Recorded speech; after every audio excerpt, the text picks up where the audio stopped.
nous vivons en communauté. Alors en fait, nous sommes là en ce moment 25 sur place, 25 à avoir été confinés là pendant 2 mois, dont avec différentes échelles de communauté. Alors je vous dis ça parce que je vais essayer de vous faire réfléchir aussi sur vos différentes communautés d'appartenance. Et nous déjà sur le site du campus, en fait, il y a les 9 qui se sont en gros engagés à rester pour au moins 1 an dans le projet. Et sur les 9, nous sommes 2 religieux, parce qu'il y a Xavier de Bénazet, qui est un jésuite, qui est arrivé il y a 2 ans. Pour 2 ans, malheureusement, il repart dans 1 mois. Mais voilà, donc on était les 2 à avoir un peu contribué aussi à créer une vie communautaire sur place, avec sinon des jeunes étudiants ou professionnels et un réfugié éthiopien, dont la plupart ne sont pas chrétiens. Mais disons que le campus se veut vraiment ouvert à la dimension spirituelle. Et puis, ça ne nous empêche pas, nous, d'avoir aussi, pour ceux qui sont chrétiens, parmi ceux qui sont présents, une vie de prière ensemble. Et puis, à part ces 9-là qui s'engagent donc sur une plus longue durée, les autres sont soit on a 5 services civiques en ce moment, des stagiaires, des bénévoles qui sont venus pour un temps, qui au final sont restés. Voilà, ça dit quelque chose de ce souci justement de prendre en charge les questions écologiques et sociales qui sont les grands défis que nous avons devant nous, en reliant ce questionnement-là vraiment au sujet de la communauté et de faire du commun. Donc c'est un peu de ça dont j'aimerais vous parler là, en disant comment, quand on parle de communauté, de sens de la communauté, je pense que ça a beaucoup de liens avec ce que dans la pensée sociale de l'Église, on a appelé le bien commun depuis longtemps, et aussi dans d'autres, évidemment d'autres traditions spirituelles, et puis aussi d'un point de vue philosophique. Et puis, depuis, je sais pas, une trentaine d'années, on parle aussi beaucoup des biens communs ou des biens communs mondiaux. Et puis, il y a toute une réflexion à la fois économique, politique, en sciences, enfin, du point de vue des juristes, des sciences sociales diverses, sur la question des communs. Et du coup, je me suis dit que je pouvais peut-être vous dire un peu comment moi je vois les liens, et en reprenant notamment ce que le pape aussi écrit dans Laudato Si, autour de cette articulation-là, et puis voir comment ça peut nourrir pour nous-mêmes un discernement sur la manière dont, dans nos communautés diverses d'appartenance, et notamment dans nos communautés chrétiennes et la communauté de CGE, eh ben, vous pouvez voilà, en fait, incarner ça, ou essayer euh, de promouvoir cette recherche-là, disons, du bien commun et des communs. Voilà. Et puis je dirais un mot sur les pistes. Il m'est venu quelques idées pour les communautés chrétiennes en grandes écoles, et puis je vous parlerai un peu de ce qui m'occupe énormément en ce moment, qui est l'écriture d'un livre blanc qui nous a été demandé par le ministère de l'enseignement supérieur pour voilà, réfléchir à l'intégration dans l'enseignement supérieur des enjeux liés, on va dire, à l'écologie intégrale. Voilà. Donc, est-ce que ça vous va comme programme? Oui.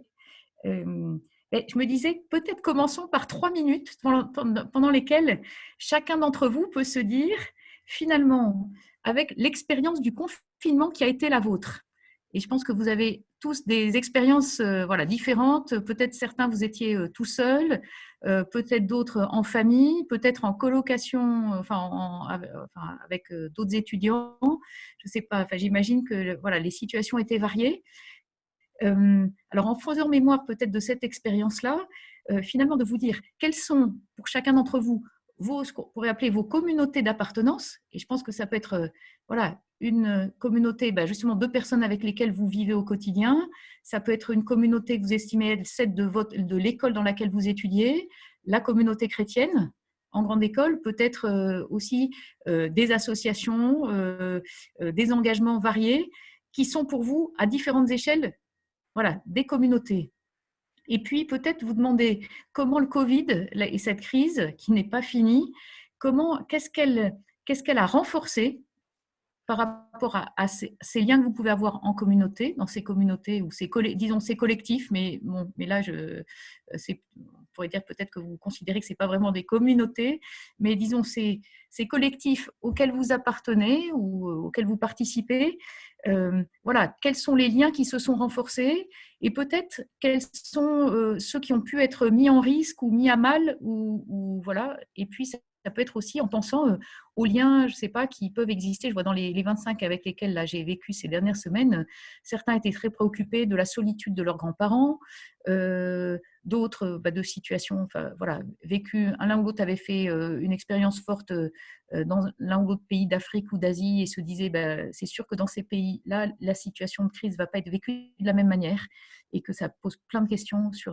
voilà, ce qui est sur ce qui est en danger. Donc juste peut-être 3 minutes, comme ça ça fera un ancrage à partir duquel nous pourrons réfléchir. Et puis je vous demanderai peut-être à l'un ou l'autre d'en dire un mot rapide.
Alors bon, je propose que peut-être que l'un ou l'autre prenne la parole pour dire voilà comment vous avez vécu cette période-là et voilà ce que ça crée en vous comme interrogation par rapport au sens de la communauté.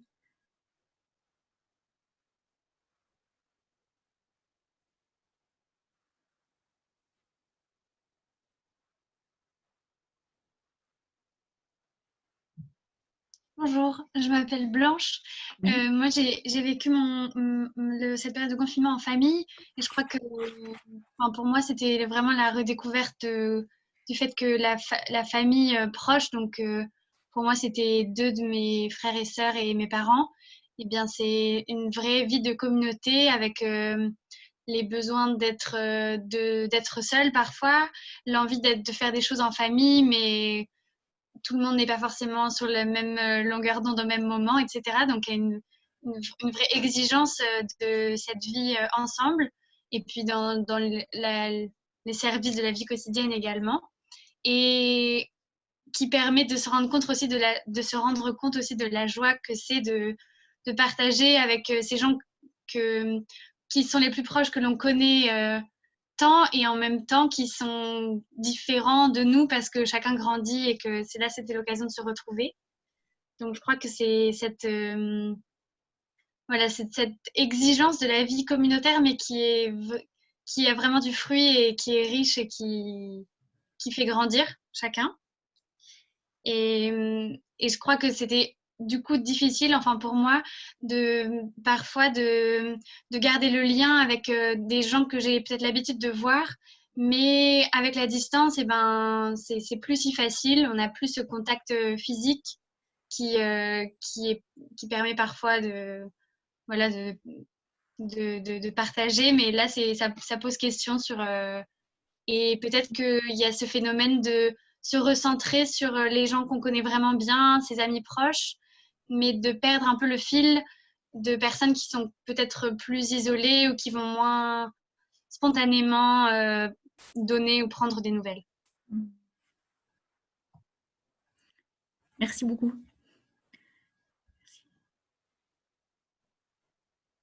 Est-ce que l'un ou l'une autre voudrait ajouter quelque chose ou partager son expérience?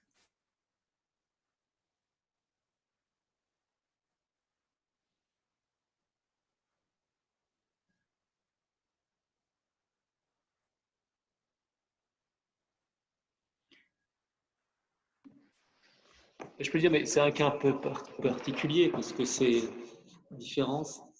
Ça correspond à des niveaux d'engagement différents qui sont liés à ma mission, mais aussi à mes engagements existants.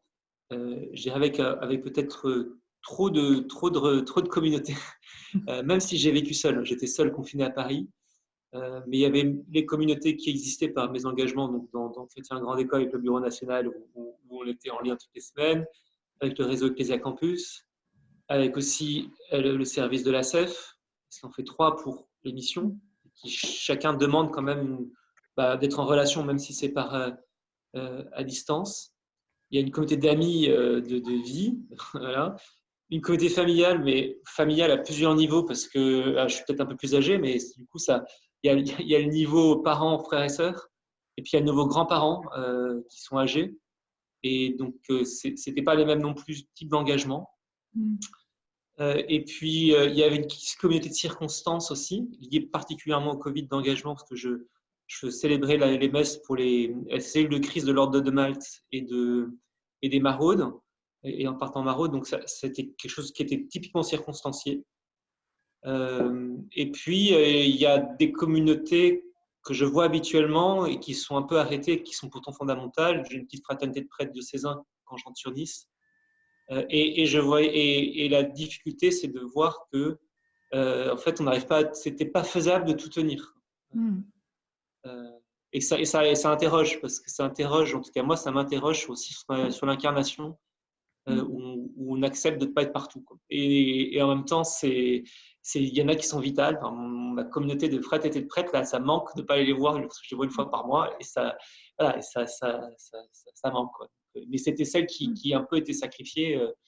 Je suis pendant ces 2 mois. Merci. Ouais.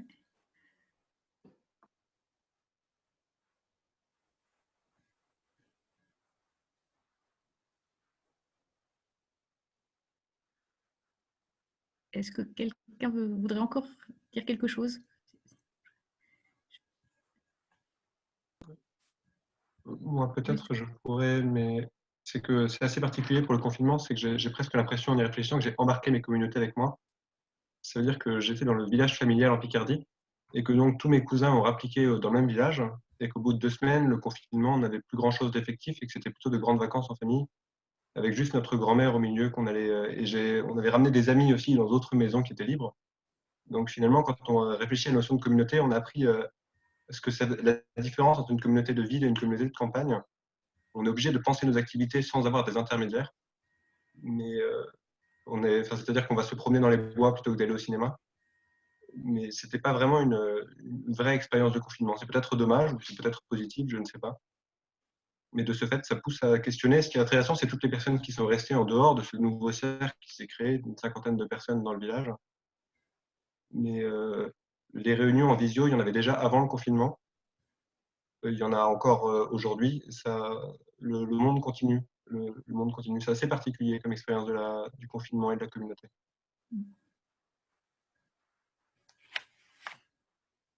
Merci. Bon, je pense que si on écoutait successivement chacun d'entre vous, ça montrerait la diversité des expériences du confinement et du coup, et aussi à la fois la richesse et la pluralité de nos engagements et du coup de nos communautés d'appartenance. Voilà. Et les questions que du coup cette période spécifique pose, ou la manière dont peut-être elle nous permet de mettre le doigt ou d'être plus attentifs à certains choix que nous ne faisons pas quand nous sommes pris dans le flux de la vie quotidienne et des engagements qui nous paraissent aller de soi. Et il me semble que voilà, ça peut être l'occasion de se dire, et précisément, enfin, en prenant conscience de, où est-ce que Régis, tu disais, de l'incarnation, dire à quel type de relation nous sommes appelés, à quoi est-ce que le Christ m'appelle à vivre, quels sont ceux et celles auxquels je suis plus spécialement appelée à prendre soin en cette période actuelle, mais peut-être plus largement. Et du coup, ça, je trouve que ça rejoint vraiment ce questionnement sur ce qu'est de faire en commun, qu'est-ce que le commun, qu'est-ce qui va éviter de nous replier sur nous-mêmes ou sur des bulles familiales ou amicales qui peuvent être très riches, mais qui présentent toujours sans doute le risque de ne pas être ouvertes à une fraternité plus universelle et aux besoins d'autres, et notamment des plus isolés. Et je dois dire que pour parler aussi de l'expérience que je fais à Forges, nous nous rendons bien compte en ce moment que là, en fait, le projet du campus, il y a un peu le lien entre un côté écolieu, c'est-à-dire vraiment un lieu dans lequel on essaye de mettre en pratique une mise en transition à différentes échelles, c'est-à-dire enfin, dans différents domaines, que ce soit les questions de rénovation d'un bâtiment qui est un beau château du 18e, mais voilà, qui est une passoire énergétique. Donc ces questions-là de chauffage, d'énergie, et puis les questions d'alimentation, les questions de mobilité, les questions de loisirs, enfin voilà, et des choses que vous avez en filigrane de ce que vous avez dit, que vous avez évoqué. Et donc, normalement, nous, cet écolieu, il est fait pour être ouvert à l'accueil, un peu en permanence, puisque l'idée, c'est d'accueillir des étudiants ou des professionnels ou des gens qui passent pour nous aider comme bénévoles, de manière avec les uns et les autres, d'être en chemin pour réfléchir à ce que peut être la transition à une échelle très locale, mais aussi à l'échelle de collectivités territoriales, à l'échelle on va dire des politiques publiques ou de stratégies, par exemple, d'entreprises, voire de grandes entreprises au niveau des filières à l'échelle mondiale, etc. Et là, le fait d'être en fait en circuit fermé à 25, ce qui rejoint peut-être un peu l'expérience là que vient d'évoquer Alexis, je crois, Augustin, c'est très particulier parce qu'en fait, on peut se dire, nous, on avait l'impression d'être voilà, enfin, hors cadre par rapport à ce que vivent la plupart des personnes aujourd'hui, pouvant être confinées seules ou à quelques-uns.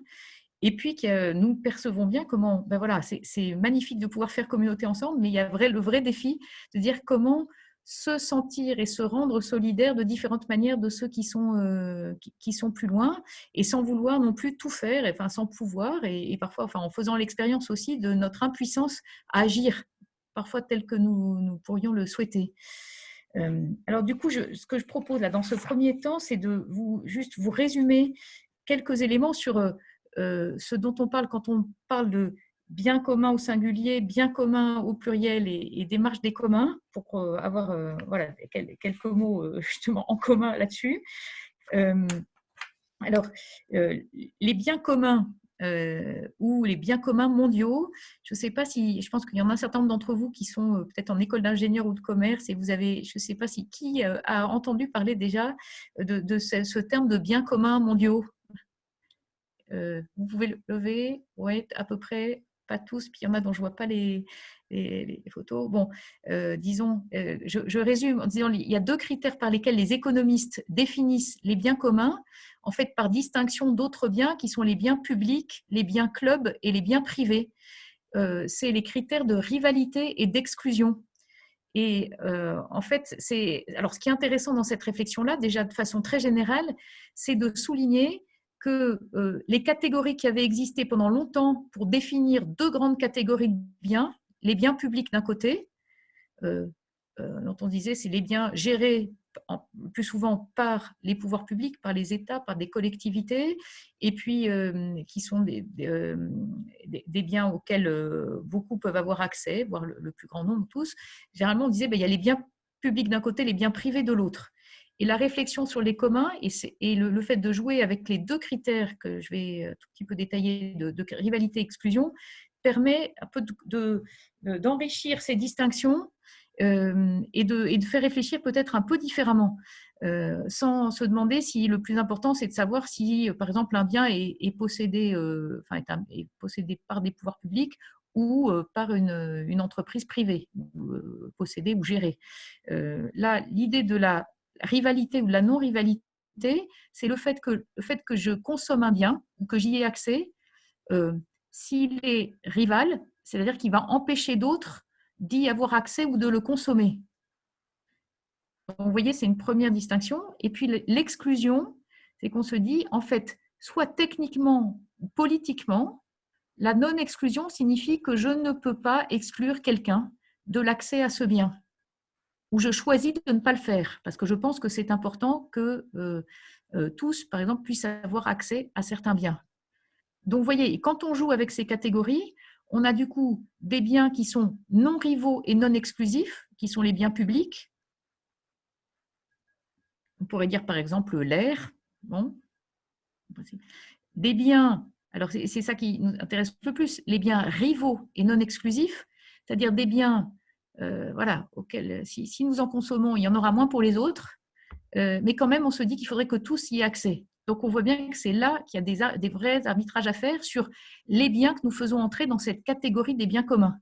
Pour se dire, comment nous faisons en sorte que des biens qui peuvent être rivaux, ils soient vraiment accessibles à tous, aujourd'hui et demain. Et puis, il y a les biens clubs, les biens qui sont non rivaux et exclusifs. On pourrait dire, par exemple, les plages privées. C'est typiquement ça, en fait. En soi, chacun peut aller à la plage. Le plus souvent, les plages sont publiques, mais il y a des cas de plages privées où, en fait, c'est une petite catégorie de la population qui se donne un droit d'accès privilégié ou exclusif à ce bien.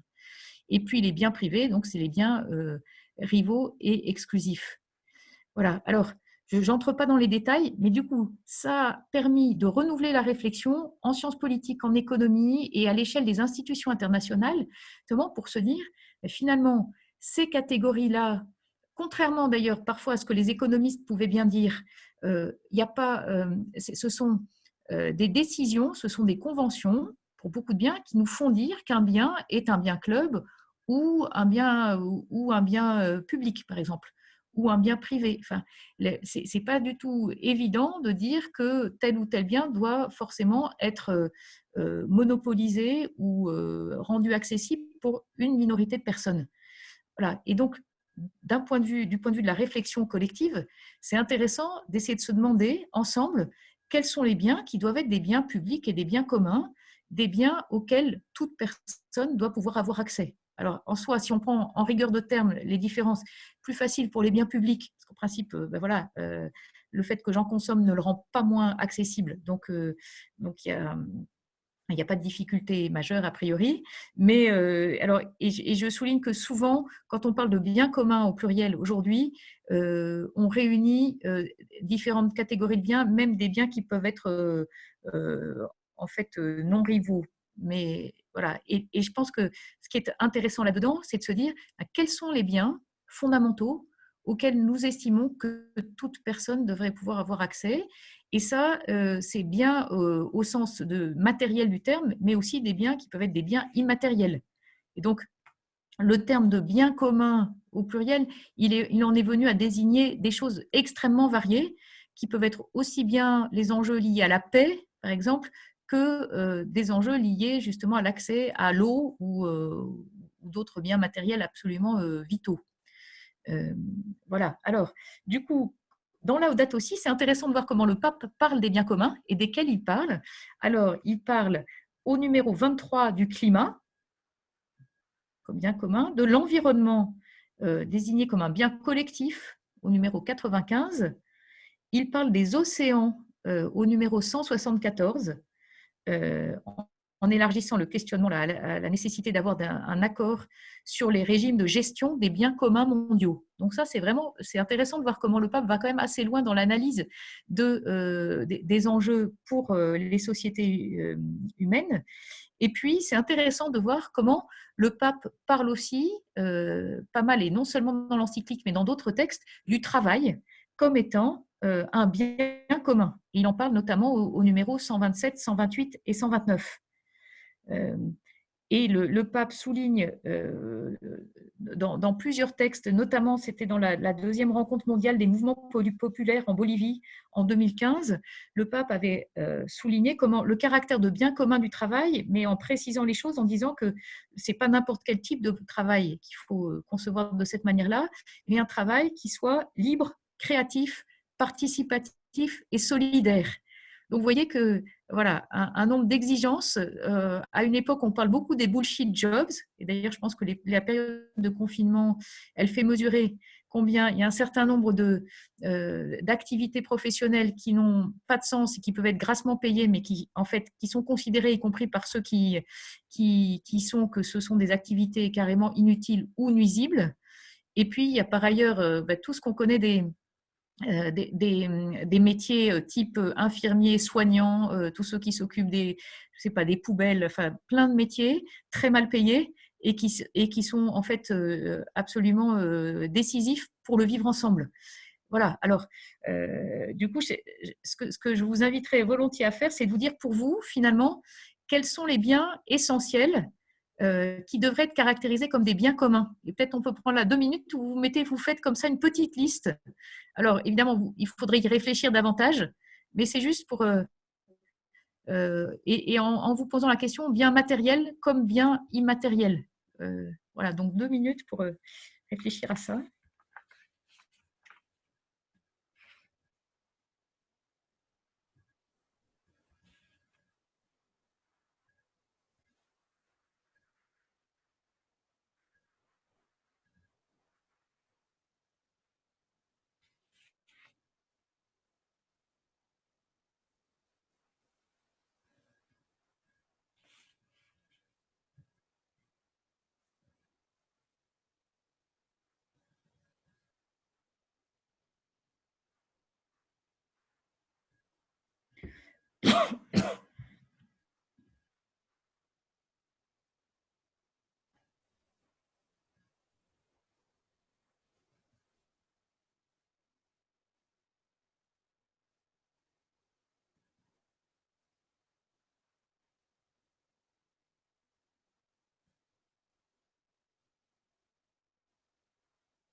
Alors, qu'est-ce que vous diriez là très vite, 2 ou 3 peut-être d'entre vous?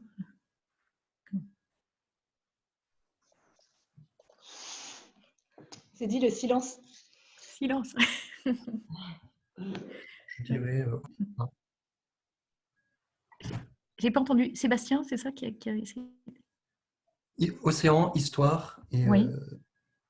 Intéressant. Oui. Moi, j'ai en bien matériel la nature, la nourriture, et en bien immatériel l'éducation.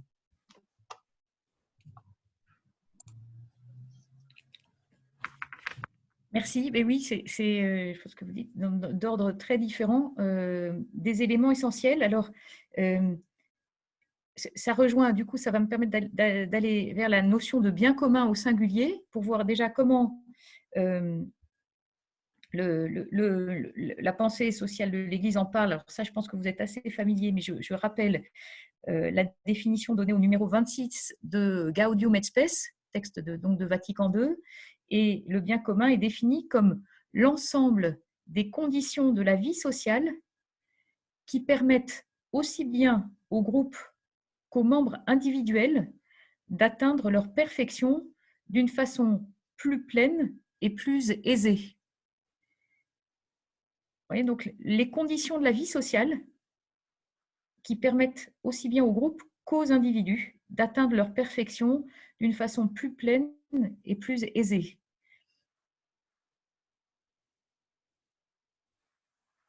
Alors, et on voit bien que ce n'est pas sans lien avec ce qu'on vient d'évoquer de la notion de bien commun au pluriel. C'est finalement comment organiser la société de manière à ce que des conditions soient remplies pour que chacun atteigne sa perfection. Il faudrait discuter de ce que ça veut dire. Et dire, c'est répondre à une vocation qui est un appel à être pleinement humain, ou pleinement à la suite du Christ, ou en tout cas pleinement vivant de ce à quoi le Christ et l'Esprit nous appellent.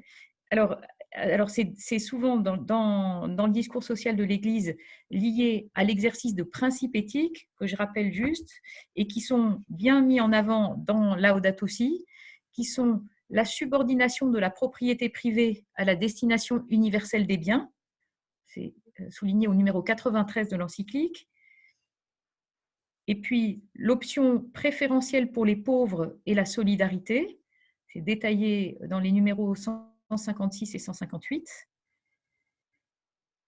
La solidarité intra- et intergénérationnelle, donc entre nos générations aujourd'hui, mais aussi vis-à-vis des générations futures, c'est lié au numéro 159. Et puis la subsidiarité, et là le pape fait explicitement au numéro 196 le lien avec la notion de bien commun en disant plus de responsabilité pour le bien commun est exigé de la part de celui qui a plus de pouvoir. Alors c'est intéressant parce que souvent la subsidiarité, on en parle en disant c'est délégué et que les décisions se prennent à l'échelle la plus locale possible. Et là, c'est aussi à l'inverse dire que voilà, d'autant plus de responsabilités pour le bien commun exigées pour ceux qui ont d'autant plus de pouvoir et donc de capacité d'action. Et donc, pour reprendre ce que dit le pape dans l'encyclique et cette articulation entre cette visée du bien commun et la préservation, le soin à l'égard des biens communs mondiaux, eh bien, on voit bien que ça permet de relier des dimensions qui sont justement sociales, économiques, politiques, avec en permanence ce souci de ceux qui risquent d'être davantage exclus des principes d'organisation de la collectivité ou de la communauté, quelle qu'elle soit, et à toutes les échelles. Et sur cette question de la relation entre les échelles, qui rejoint un peu notre question des quels liens entre nos différentes communautés d'appartenance, qui peuvent être très locales ou plus diffuses, ou parfois toujours le risque qu'on fasse de l'entre-soi dans une communauté sans élargir la perspective. À plusieurs reprises, le pape souligne une forme d'articulation en disant que, alors déjà, la nécessité pour entrer davantage dans ce mouvement de l'écologie intégrale, de ne pas se reposer que sur ses propres forces, mais aussi de promouvoir une action collective en communauté. Et le numéro 219 souligne que la réponse aux problèmes sociaux se fait, et je cite, par des réseaux communautaires et pas par la simple somme des biens individuels. Ça me semble très important parce que je pense que dans nos perspectives libérales, quand même dans lesquelles on a mis en avant les droits et libertés individuelles, nous avons tendance à réfléchir et y compris à discerner à partir des personnes individuelles. Alors, c'est évidemment très important que chacun en permanence essaye au maximum d'éclairer sa conscience, de discerner pour lui-même et avec un questionnement sur les effets de ses décisions sur d'autres. Mais ça, moi, c'est quelque chose qui me frappe beaucoup, que sur tous ces sujets, y compris, pour en parler beaucoup avec des jésuites, puisque la tradition ignatienne met l'accent beaucoup sur le discernement, c'est la difficulté que nous avons quand même en Église et dans nos traditions, à envisager le discernement sous l'angle collectif. Et je pense que et justement précisément parce que ce n'est pas la même chose d'additionner des discernements individuels que de faire un discernement en commun pour des sujets relatifs au bien commun, d'ailleurs au bien commun au singulier, au pluriel. Voilà. Et pour dire comment aussi le pape relie les échelles, et là, pourrait dire, une échelle plus individuelle avec une échelle collective et puis la visée d'une dimension enfin, plus universelle, le pape parle du fait que ce discernement-là et la réflexion à mener sur nos manières de vivre et en communauté, dans des communautés ou des lieux d'appartenance plus locaux ou restreints, ne doit jamais nous faire perdre de vue aussi des enjeux de justice et de charité qui sont plus larges. Et le pape parle de charité politique comme allant de pair avec l'engagement pour le bien commun. Et je pense que c'est intéressant là aussi, se dire charité politique, c'est-à-dire que ce n'est pas seulement les liens qui nous unissent les uns aux autres, nous proches les uns des autres, qui avons une relation plus directe. C'est aussi s'interroger sur la façon dont la charité, l'amour va nourrir le questionnement sur les institutions et sur nos relations à d'autres qui soient médiatisées par des institutions, que ce soit par le geste que je fais comme consommateur quand j'achète des produits qui sont fabriqués dans d'autres pays, en se disant comment, parce que là, j'ai une relation indirecte avec, je ne sais pas, le planteur de café en Amérique latine ou en Afrique, à travers le geste de consommation, enfin l'achat que je pose. Et puis, pour plein de sujets, je pense que nous pouvons prendre conscience plus fortement de fait que tout est lié, de cette fraternité à laquelle nous sommes appelés, d'ailleurs entre humains, mais sans doute aussi avec les non-humains ou les autres qu'humains, et nous demander qu'est-ce que ça signifie, du coup, dans nos manières de vivre, de réfléchir et d'envisager nos activités professionnelles. Et je pense que pour vous et pour l'aumônerie, mais j'y reviendrai tout à l'heure, je pense que c'est un type d'interrogation qui est vraiment très important et qui relie justement une dimension spirituelle, qui est cette attention à la qualité relationnelle à tout niveau, avec les conséquences qu'on en tire du point de vue de la réflexion sur les institutions, sur les enjeux structurels. Voilà. Et alors, du coup, ça me permet d'arriver à cette approche des communs qui a été mise en avant. Alors, vous avez peut-être entendu parler de Elinor Ostrom, qui est maintenant décédée, qui a eu le prix Nobel d'économie en 2009 pour son travail sur les communs, alors au sens, là, souvent dans des territoires, des études de terrain menées autour de collectifs qui gèrent des ressources de pêche, des ressources halieutiques, donc des poissons, ou encore des pâturages. Et en fait, le travail d'Elinor Ostrom dans différents pays a permis de montrer que, en fait, elle s'inscrit en faux par rapport à ce qu'on a appelé la tragédie des communs, que Gareth Hardin avait défini dans les années, je sais plus si c'est, je crois que c'est dans les années 80, pour dire qu'en gros, quand on laissait un bien en libre accès, il allait être exploité. Et donc, tout ça plaidait pour plutôt une privatisation des biens ou une régulation par le marché pour faire en sorte que le bien soit exploitable pendant longtemps. Et ce que montrent les travaux d'Elinor Ostrom, c'est que la question, justement, ce n'est pas d'abord de savoir si la propriété est publique ou privée, mais ce qu'elle montre, c'est que des personnes qui vivent ensemble arrivent, et ça traditionnellement, enfin depuis longtemps, ça rejoint la notion d'histoire d'ailleurs et peut-être le souci de la tradition, à prendre des mesures ensemble, à définir des règles, des ensembles de règles qui vont permettre de faire en sorte que cette ressource, elle soit gérée de manière pérenne. Et donc, le travail d'Elinor Ostrom et puis d'autres à la fois économistes, politologues et chercheurs juristes, autres, c'est à partir de ces constats-là de se dire, mais finalement, est-ce que nous ne sommes pas amenés à réfléchir justement un peu à nouveau frais en nous demandant comment s'exerce le plus possible une démarche en commun, d'où l'idée d'approche des communs, et vis-à-vis de laquelle un certain nombre de chercheurs de cette approche ont émis beaucoup de critiques à l'égard de la notion de bien commun, pluriel, en disant attention, quand on parle du bien commun ou des biens communs, on risque toujours d'essentialiser les choses et en fait de définir ce qui devrait faire l'objet, par exemple, de l'accès de tous à tel ou tel service ou à telle ressource, et sans prendre en compte une dimension qui est essentielle, qui est la participation des personnes au processus qui les concerne ou par lesquels elles sont affectées. Et ça, je pense que ça rejoint bien d'ailleurs l'idée de subsidiarité, là, qui est présente dans la pensée sociale de l'Église.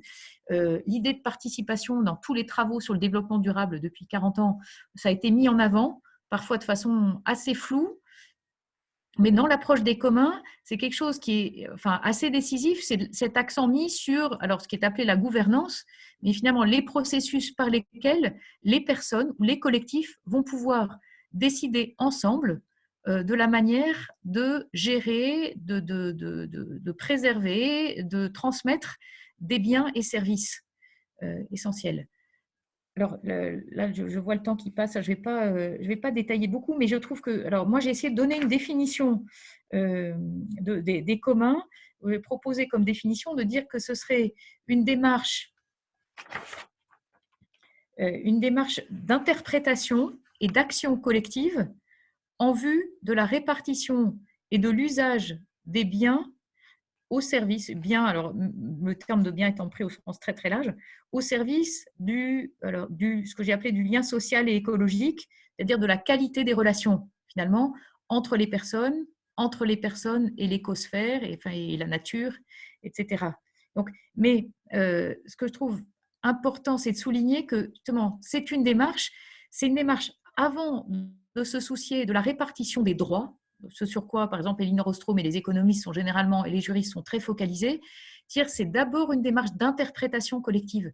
C'est-à-dire, qu'est-ce qui fait que nous voulons faire du commun ensemble, que nous voulons faire communauté à différentes échelles, et interpréter, réfléchir à la signification des biens sociaux, à ce qui est plus essentiel dans nos vies.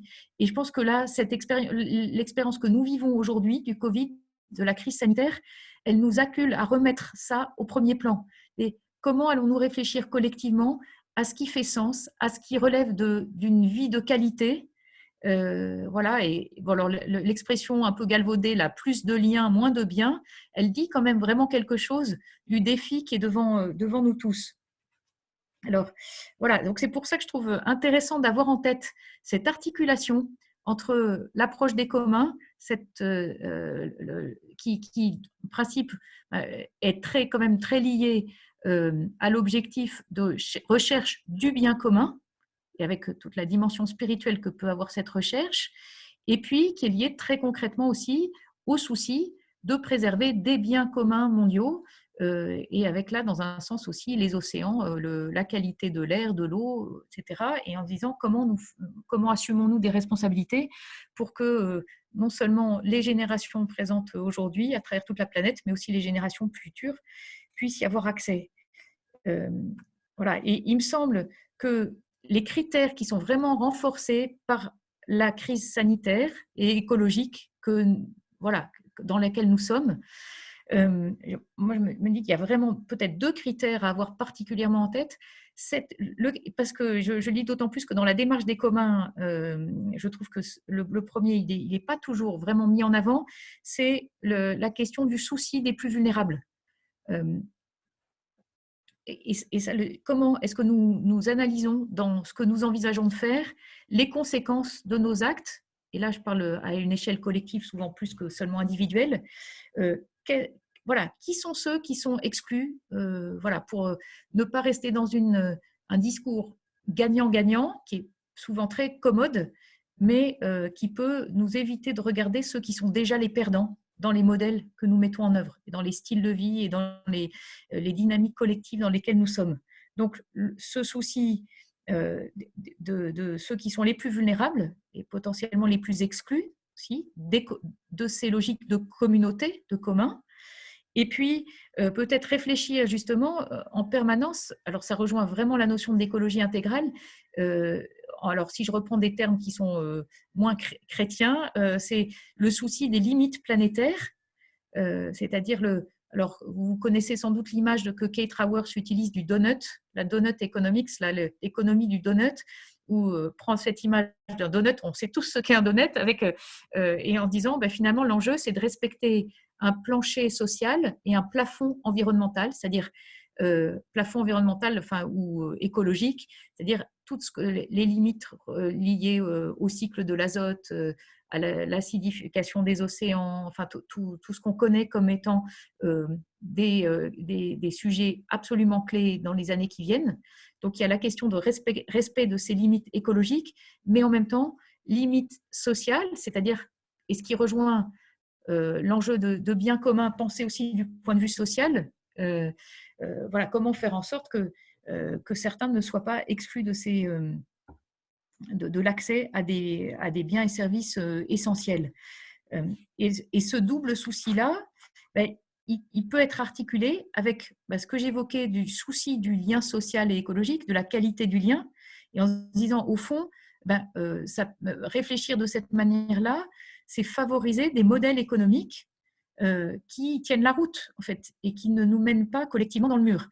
Je ne sais pas si vous avez vu comment des penseurs comme Bruno Latour avaient publié, je crois que c'était dans Le Monde il y a un mois, un questionnaire en nous invitant à nous dire, mais au fond, par rapport aux activités économiques, par rapport à ce que nous consommons, voilà, qu'est-ce qui est vraiment essentiel ? De quoi est-ce que je pourrais finalement me passer et vivre tout aussi bien ? Et puis essayer d'avoir, évidemment, ça se décline après en termes de réflexion politique et économique, de dire une fois qu'on a dit ça, c'est pas si simple de passer d'un modèle à un autre. C'est même extrêmement compliqué, et c'est même, alors d'un point de vue spirituel, je pense que y a vraiment un combat spirituel pour arriver à entrer collectivement dans des logiques qui soient à rebours des structures, ce qu'on a pu appeler les structures de péché ou du mal structurel, c'est-à-dire que ce qui nous empêche de mettre en avant cette qualité des liens. Et voilà, et du coup, je ne vais pas avoir le temps trop de détailler, mais je me dis, un deuxième point, ce serait à partir de là, de pouvoir nous demander, et ça je pense que c'est nous demander, vous, chacun d'entre vous, et en fonction du type de cursus dans lequel vous êtes, mais aussi par rapport à votre communauté chrétienne en école et plus largement, de dire quel discernement prioritaire est à faire aujourd'hui au niveau individuel et au niveau collectif. Et je pense que le discernement, il peut être fait aussi bien sur les finalités que sur les moyens. Sur les finalités, en fait, je suis toujours un peu partagée, parce que j'ai l'impression que d'un certain côté, nous sommes assez alignés maintenant au niveau planétaire avec la COP21, l'accord de Paris sur le climat, avec les objectifs de développement durable, sur ce vers quoi nous voulons tendre. Et en même temps, on peut se demander, on peut se demander si cet accord sur les finalités, quelle profondeur il a ? Est-ce qu'il est si fort que ça et si évident que ça ? Et puis après, évidemment, il y a la question du discernement sur les moyens à différentes échelles, qui est un autre discernement décisif, parce que sinon, on va être dans quelque chose qui est un beau discours, et certains parlent de schisme de réalité, c'est-à-dire ce décalage inouï qui peut exister entre le niveau d'intention affiché, la reconnaissance des problèmes, et puis la réalité de trajectoires qui ne bougent pas, voire qui s'aggravent. Voilà. Et là, je n'ai pas le temps de détailler, mais je pense qu'il y a des auteurs qui peuvent aider à réfléchir sur comment mener un discernement collectif. Et ça, il y aurait sans doute, continuer à poursuivre la réflexion là-dessus.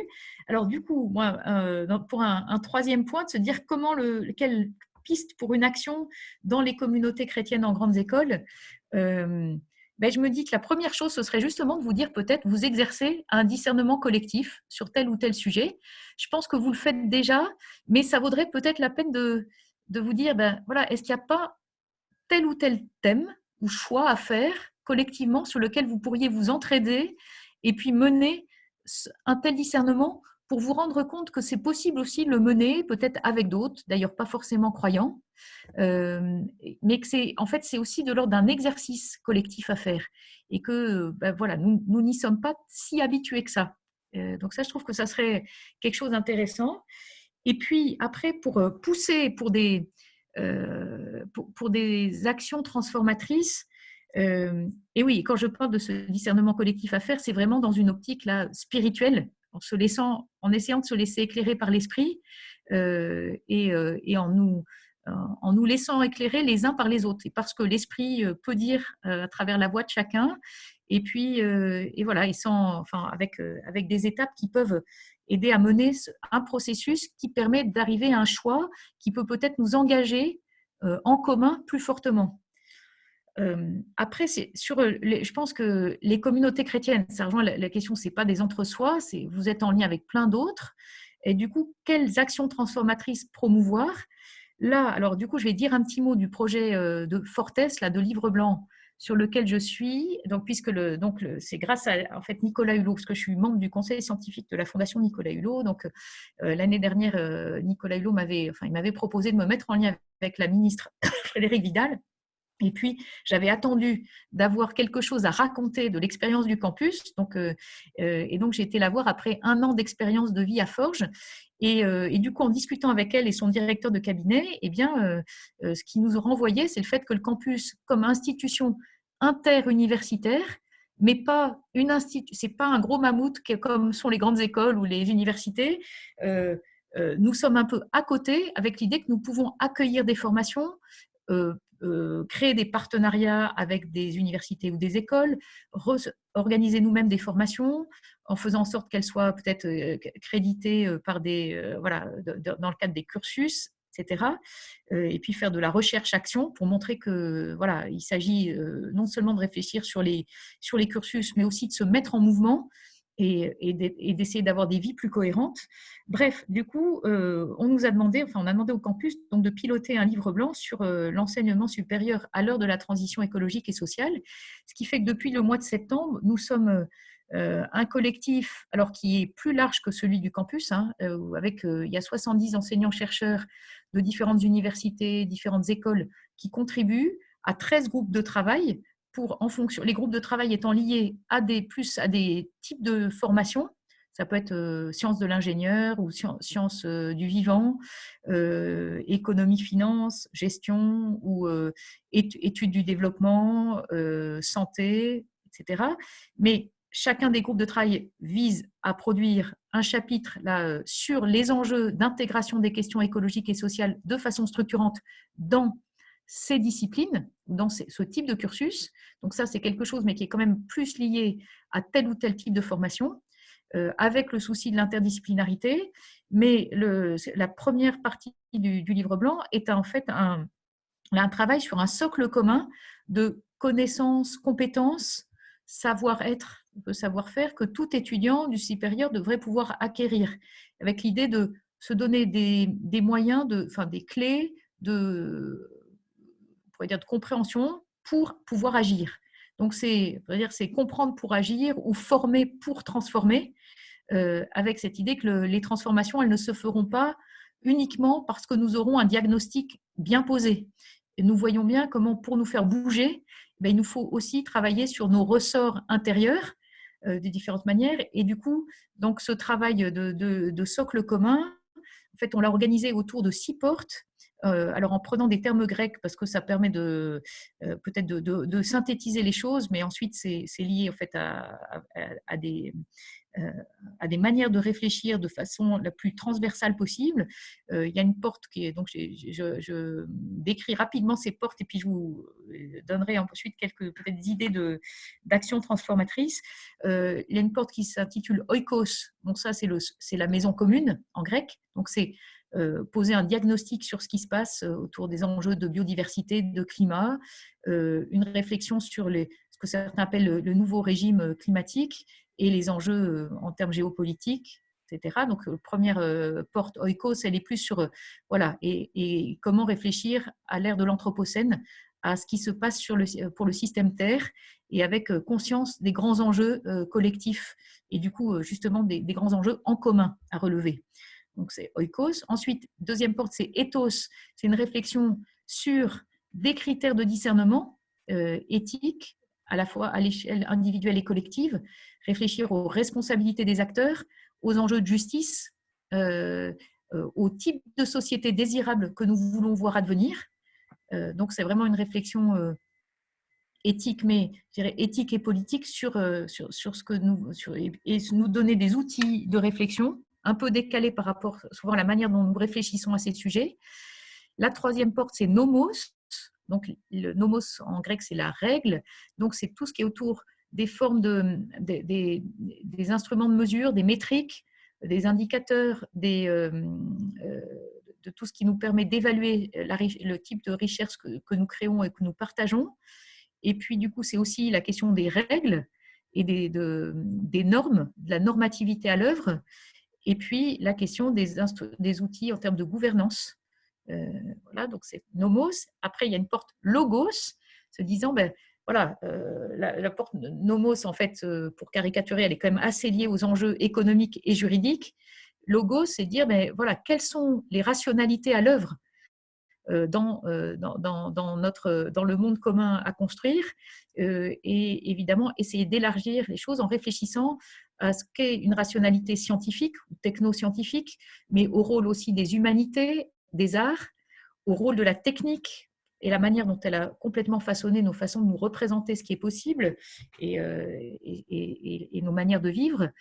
Et puis la question des récits et des récits de la transition, et en ayant une approche un peu critique aussi même des termes que nous utilisons quand nous parlons de développement durable, de transition, voilà, pouvoir avoir un peu de recul par rapport à ce qu'on met sous les mots et réfléchir aux termes que nous employons.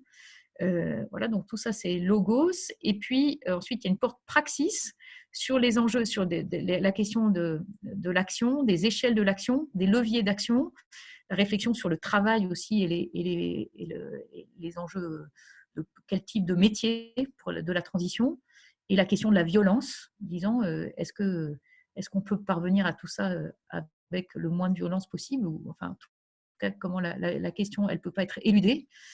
Voilà. Et enfin, une porte qui a trait plus directement aux enjeux spirituels, qui est une porte qu'on a intitulée Dunamis. Alors, comme nous sommes en France et que vous savez bien que la laïcité est toujours quelque chose de compliqué, même dans cette porte-là, dans notre collectif, il y en a un certain nombre qui nous ont alertés pour dire attention à ne pas trop parler des traditions religieuses. Enfin, donc moi, je pense que c'est quand même très important d'en parler, mais on va parler à la fois d'éco-psychologie, d'éco-spiritualité, du rôle des religions, et puis voilà, et de la manière dont les traditions religieuses, spirituelles, culturelles de l'humanité sont décisives pour nous permettre d'avancer ensemble. Mais c'est intéressant, je pense que si on écrivait ce livre blanc dans un pays comme l'Angleterre, on n'aurait pas les mêmes questions.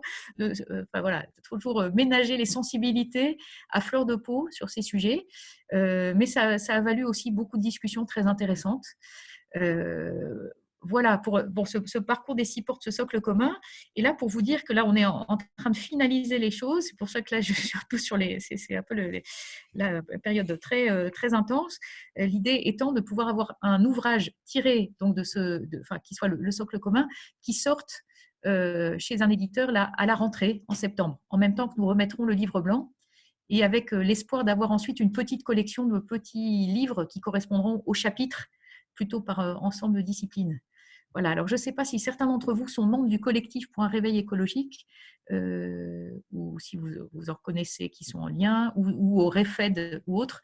Mais du coup, on a, je crois, à peu près 8 étudiants du collectif du mouvement pour un réveil écologique qui font partie aussi des groupes de travail ou qui ont fait des relectures. Voilà. Et puis, tout ça pour dire, je pense qu'il y a beaucoup à faire de la part des communautés étudiantes pour faire bouger les choses.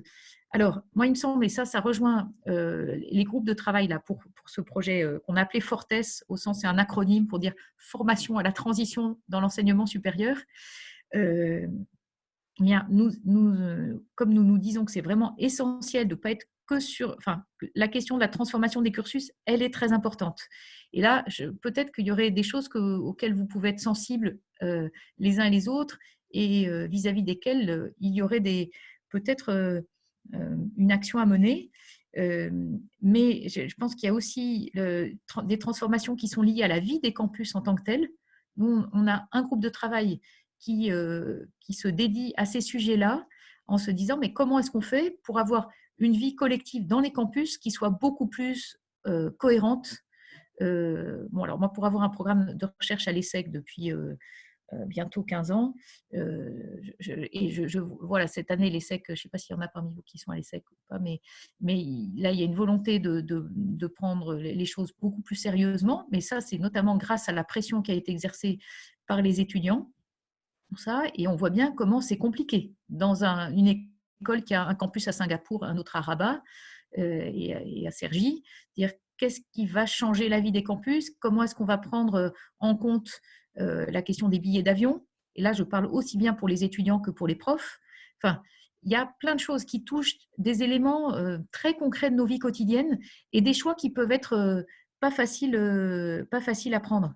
Oui, la bioéthique, oui, elle est prise en compte, oui, les questions de bioéthique, mais pas de manière très détaillée, malheureusement. Mais ça, ensuite, nous disons que de toute façon, ce travail, c'est un peu un point de départ aussi pour prolonger un questionnement, et qu'on se dit que le plus important, c'est de poser les questions déjà, et justement, et là, je pense que une expérience de réflexion à la fois philosophique, qui rejoint aussi des questions théologiques, peut être très aidante parce que ça rejoint des questions, alors c'est un peu toujours des gros mots, d'épistémologie, des questions d'anthropologie, enfin, qui sont anthropologiques, ontologiques, à la fois éthiques et politiques, et qu'on a besoin de tout ça pour vraiment réfléchir à la racine des problèmes et pas simplement au niveau des solutions techniques qui sont envisageables. Voilà. Alors du coup, moi je pense que sur les enjeux de vie des campus, les communautés chrétiennes pourraient jouer un rôle important, et peut-être aussi pour montrer que c'est pas seulement le fait de ne plus avoir de gobelets en plastique, c'est que derrière, il y a toute une réflexion sur ce qu'est vivre bien ensemble, et sur et le lien avec l'enjeu de qualité des relations, et donc prendre les choses aussi à un niveau qui soit, enfin, je dirais spirituel. Alors après, le terme spirituel, je ne sais pas si vous pouvez facilement l'employer hors du cadre de la communauté chrétienne, mais en tout cas, dire qu'il y a quelque chose qui se joue, qui est la question du sens que nous mettons à nos activités, et que du coup, et c'est un troisième point à mon avis sur lequel il y a vraiment des choses à faire, sur les choix d'orientation professionnelle, de se dire tout ne s'équivaut pas. Et là, je pense qu'il y a vraiment du discernement à mener. Parce que bon, il y a évidemment un questionnement par rapport au choix individuel, mais il y a aussi un grand questionnement par rapport à l'incohérence d'un certain nombre de secteurs aujourd'hui, ou de modèles économiques vis-à-vis de la mise en transition effective des sociétés. Et je pense que je pense que votre génération fait assez peur finalement aux dirigeants d'entreprise, notamment dans des gros groupes, parce qu'ils voient que les étudiants ont beaucoup moins envie qu'avant d'aller faire carrière chez L'Oréal ou chez Total. Alors après, il en reste, hein, mais en fait, ils voient bien comment vous êtes beaucoup plus attentifs à la question du sens, sans doute, et puis parce que vous voyez aussi les effets pour vos vies quotidiennes ou autres, et que voilà, les choses sont beaucoup plus concrètes que ce qu'était quand moi je suis sortie de l'ESSEC il y a plus de 30 ans. Enfin, ou il y a 30 ans, juste 30 ans d'ailleurs. Les questions ne se posaient pas de la même manière. Enfin, je pense qu'on était moins attentifs que vous. On était sans doute attentifs à des enjeux sociaux. En tout cas, pour ma part, c'était le cas, mais pas du tout aux questions écologiques. Et ça, voilà, de pouvoir poser ces questions-là, mais là encore, en évitant que ça soit juste la juxtaposition de questionnements individuels. Je pense que, à mon avis, c'est là que vous rendriez vraiment service à aider à poser les questions à ce niveau-là, et en reliant vraiment une échelle qui est plus politique avec une dimension spirituelle.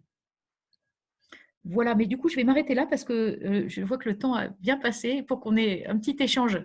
Voilà, donc j'espère que voilà, que ça a pu donner l'une ou l'autre piste de réflexion. Et, Merci beaucoup. Il y a déjà quelques questions qui ont été posées, donc n'hésitez pas à les mettre dans le chat, comme ça permet de centraliser.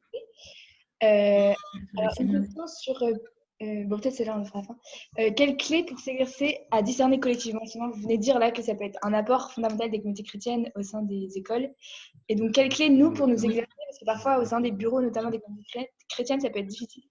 Donc, si vous avez des petites clés à nous donner. Oui, et alors il y a un article. Alors en fait, là pour l'instant, j'avais eu des discussions dans le cadre d'abord d'une année sabbatique qui m'avait valu de passer quelques mois au Schumacher College, là, à Totnes, et donc d'essayer d'évoquer ces enjeux de discernement collectif avec des personnes qui n'étaient pas forcément des chrétiens. Mais du coup, j'en avais parlé aussi avec des communautés Quaker de Totnes qui ont une longue habitude aussi d'un discernement collectif. Et puis, j'avais aussi participé à un colloque organisé par les jésuites anglais autour de la question écologique. Et ce qui fait que l'année dernière, j'ai reparticipé et du coup, c'est devenu un article en anglais, donc je pourrais vous envoyer sur ces enjeux de discerner avec d'autres, chrétiens ou non, par rapport aux enjeux de la transition. Donc, je peux vous envoyer parce que du coup, il y a un certain nombre de références. Alors, à des auteurs qui, moi, m'ont beaucoup servi. Alors, donc, moi, ma matière, c'est quand même plus la philo. Alors, ça ne m'empêche pas de mobiliser certains théologiens, notamment sur ces enjeux de réflexion, de discernement. Alors, du point de vue de la philosophie politique, je trouve qu'il y a une philosophe qui est très aidante pour réfléchir, notamment aux questions économiques et aux chaînes de valeur mondiales. Enfin, c'est Iris Young, qui est une philosophe qui est décédée en 2009, je crois, et qui avait beaucoup travaillé sur la question des sweatshops dans les années 90. Notamment, vous savez, quand au moment du mondial préparer le mondial de 98, il y avait eu un scandale parce qu'on s'était aperçu que Nike faisait fabriquer les vêtements de sport et les ballons chez des usines de sous-traitants dans lesquelles des enfants travaillaient. Et en fait, ça, c'était donc bien avant le drame du Rana Plaza, qui est le plus, voilà, je pense donc, que vous connaissez, qui était donc la mort de près de 1200 couturières au Bangladesh en 2013, et qui a quand même aussi mis au devant de la scène les incohérences de nos chaînes de valeur et le fait qu'on crée de la richesse d'une manière qui est vraiment inéquitablement, enfin c'est très très injustement partagé et sans respect pour les personnes qui sont en bout de chaîne, si on peut dire. Et donc, il peut y avoir tout un questionnement autour de ce que propose Iris Young, de se dire finalement quelle est notre place dans ce qu'elle appelle les chaînes de connexion sociale. C'est-à-dire finalement, par rapport à… Et elle, ce qui l'intéresse, c'est de se dire comment est-ce qu'on évite que certaines choses se reproduisent. Donc, en invitant à réfléchir non seulement en termes d'imputation des torts passés, mais aussi en termes de mission partagée vers l'avenir. Et en proposant une grille d'analyse qui permet de regarder quels sont les acteurs, comment les acteurs sont placés dans des chaînes de connexion, voilà, et quels sont ceux qui ont des privilèges, quels sont ceux qui ont un intérêt à agir, quels sont ceux qui ont une capacité d'action, et ce ne sont pas forcément les mêmes, pour prendre en compte ces différents types d'acteurs. Et du coup, moi, j'aime bien prolonger sa réflexion par celle du théologien suisse Matthias Nebel, qui a écrit sa thèse sur la catégorie morale de péché structurel. Et ce que propose Matthias, c'est de réfléchir finalement au fait qu'il y a du mal structurel, qu'on peut qualifier de différentes manières. Et ce qui est intéressant, c'est de voir qu'il y a des niveaux de responsabilité différents et qui rejoignent, en fait, je trouve que ça permet de compléter, d'affiner l'analyse de Iris Young en se disant, finalement, il y a des responsabilités qui peuvent être des responsabilités par omission. Ça, je pense, vous savez, quand on dit pardon de nos péchés par omission, c'est dire, finalement, il y a des choses à côté desquelles nous passons, nous ne voulons pas les voir. Et en fait, dans un certain nombre de cas, je pense aujourd'hui, la question du péché collectif par omission, il est très important. Donc, repérez ça. C'est-à-dire qu'il y a aussi des formes de responsabilité qui sont alors je vais relier il utilise deux termes pour dire deux degrés différents, mais je pense qu'ils sont assez proches. C'est par collusion ou collaboration. C'est-à-dire qu'au fond, voilà, imaginons quelqu'un qui est cadre dans une entreprise qui extrait du charbon. On peut se dire, d'une certaine façon, cette personne-là, elle est partie prenante d'un collectif qui contribue à augmenter l'empreinte carbone de façon très forte. Et donc, après, nous pourrions dire que nous sommes aussi collaborateurs parce que nous mettons, enfin, pour les questions d'industrie d'énergie fossile ou autre, parce que nous mettons de l'essence dans nos moteurs de voitures, dans nos réservoirs, etc. Donc, voilà, la question de responsabilité par collusion, collaboration, c'est de se dire comment est-ce qu'en fait nous sommes intégrés dans ces chaînes de connexion. Et puis, responsabilité par instigation, c'est que dans certains cas, nous pouvons être, ou des personnes sont à l'origine d'institutions, d'organisations, de dispositifs qui ont des effets délétères. Et ce n'est pas tout à fait la même chose d'être instigateur que d'être responsable par collusion ou juste par omission. Voilà. En tout cas, de prendre conscience qu'il y a différents types de responsabilités, que nous sommes, selon les cas, situés différemment, ça peut nous aider à affiner une réflexion sur les responsabilités partagées que nous avons et sur les moyens de reconnaître ces responsabilités partagées et peut-être ensuite de les individualiser ou de les particulariser. C'est-à-dire, il y a certaines catégories d'acteurs qui vont être plus à même de résoudre certains problèmes que d'autres. Et je pense aussi pour vous, moi, enfin, c'est l'expérience que je fais quotidiennement au campus. Par exemple, moi, alors j'ai un travail quand même en ce moment beaucoup en chambre, enfin, essentiellement. Et du coup, il y a des choses que je ne peux pas faire de la vie quotidienne, où certains sont beaucoup plus là à prendre soin, disons, de notre écolieu. Et en fait, chacun d'entre nous, en fonction de la manière dont il est situé, peut agir de manière plus spécifique, enfin faire plus de différence dans un domaine ou dans un autre. Et je pense qu'on a besoin de comprendre et de reconnaître cette diversité d'ancrage. Et pour aussi reconnaître collectivement, il y a quand même dans nos manières de faire un certain nombre de choses qui sont contradictoires avec des enjeux de bien commun. Et voilà. Et la pointe de ce que je voudrais dire là-dessus, dans les clés peut-être pour vous, c'est de se dire que c'est vraiment pas qu'une affaire individuelle.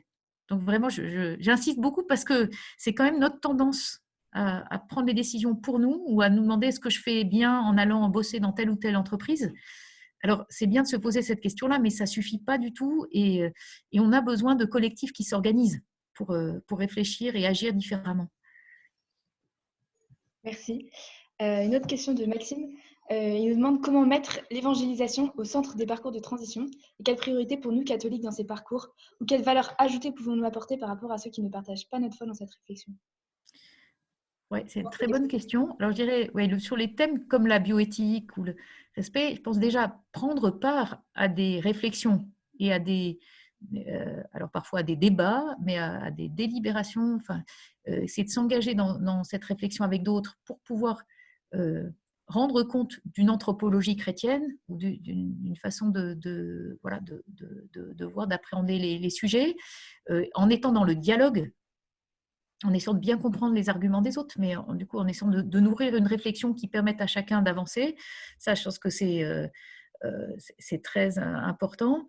Il me semble que nous avons quelque chose à apporter aussi du point de vue de ce que j'appelais la dynamis tout à l'heure, c'est-à-dire la capacité à se reconnecter à soi, aux autres, à la nature, une dimension de contemplation. Vous savez, à la fin de l'encyclique Laudato Si, il y a des numéros vraiment magnifiques sur ce qu'est la conversion écologique, une qualité de vie, le fait de vivre intensément avec peu. Et tout ça, je pense que nous pouvons en rendre compte et peut-être partager aussi. Moi, là aussi, au campus, on a tous les matins là, un mot dans lequel on se retrouve tous ceux qui sont présents dans la maison et on commence par 1 minute de silence.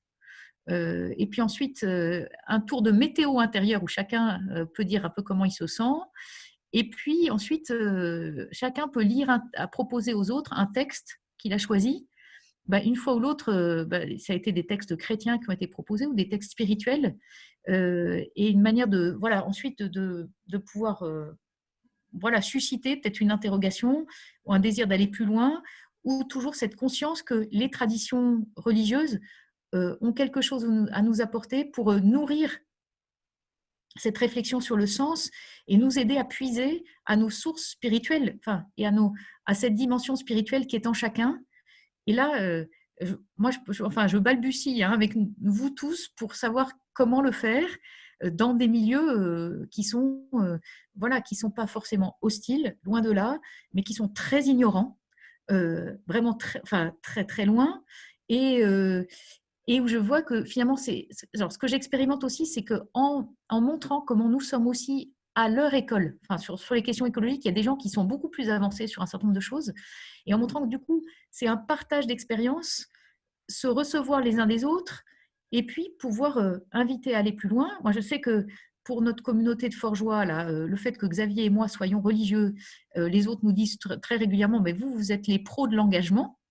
Et l'autre jour, il y en a une du groupe qui disait que si on n'avait pas eu cette expérience-là, si on n'était pas religieux, la communauté créée à Forges ne serait sûrement pas ce qu'elle est, et ça de fait, parce que je pense qu'il y a aussi une sagesse liée à nos traditions Et là, je ne parle pas que pour les communautés religieuses au sens strict, là, mais vraiment communautés chrétiennes. Il y a des choses qui sont aussi, peut-être au fur et à mesure des époques, ont été un peu testées et dont on peut rendre compte, notamment ce souci de la subsidiarité ou la question de l'autorité au service du bien commun. Et alors, nous, on a de multiples expériences là pour essayer de voir ce qu'on peut faire en termes d'intelligence collective, de gouvernance partagée. Mais alors moi, je n'ai pas le temps de détailler, mais voilà, je pense qu'il faut aussi de la verticalité et que quand on a l'habitude de concevoir aussi l'autorité comme un service, et comme un service du bien commun, ça arrive aussi, ça permet aussi d'éviter un certain nombre, enfin, une déperdition d'énergie parce qu'on promeut de l'horizontalité et qui ne marche pas toujours bien. Et que la question, c'est la posture aussi qu'il y a derrière. Et pour moi, la question de la posture fondamentale, elle est spirituelle. Donc ça, je pense qu'il y a vraiment plein de choses sur lesquelles vous pouvez vous nourrir de la prière, de votre vie spirituelle, pour pouvoir en témoigner, mais pas forcément avec un langage qui utilise les mots chrétiens, mais par un type de réflexion, un type de positionnement, et c'est vrai dans toutes les disciplines. Et je pense que là, ça fait le lien avec l'éthique. Alors là, je prêche un peu pour ma paroisse, mais vraiment, je pense qu'on a besoin de nourrir une réflexion éthique dans toutes les formations et que ça manque énormément. Enfin, quand je vois moi-même des gens avec lesquels un physicien, avec lequel quand il me dit, qui lui commençait en me disant au début de l'année, maintenant il dit plus du tout ça, mais que en fait l'éthique ça concernait pas les physiciens directement. Je dis mais évidemment que si. Enfin, ça concerne tous les scientifiques et on voit bien les choix qui sont faits même en termes de recherche fondamentale. Enfin, voilà. Donc là, je pense qu'il y a vraiment pour nous comme chrétiens, enfin dans différents domaines, beaucoup de choses à faire. Et puis là, je crois que c'est aussi une question de sensibilité. Enfin, moi, je vois très bien que je suis très sensible à la nécessité de dialoguer avec des non-croyants et ça ne me gêne pas du tout de ne pas annoncer explicitement le Christ. Et je pense que d'autres auront beaucoup plus de mal. Voilà. Mais je pense qu'on n'est pas tous appelés à la même chose. Et que ça ne veut pas dire que pour autant on ne serve pas voilà, l'évangile, voilà, mais de manière très complémentaire. Très bien. Est-ce qu'il y a une dernière question ou on clôt C'est bon? Ok, super. Et ben, merci beaucoup, Sœur Cécile, de nous avoir partagé sur la communauté. Merci à vous. Et puis, bonne suite. Et puis, j'espère, alors, oui, ce que je n'ai pas dit, c'est que vous êtes évidemment très, très bienvenus à Forges.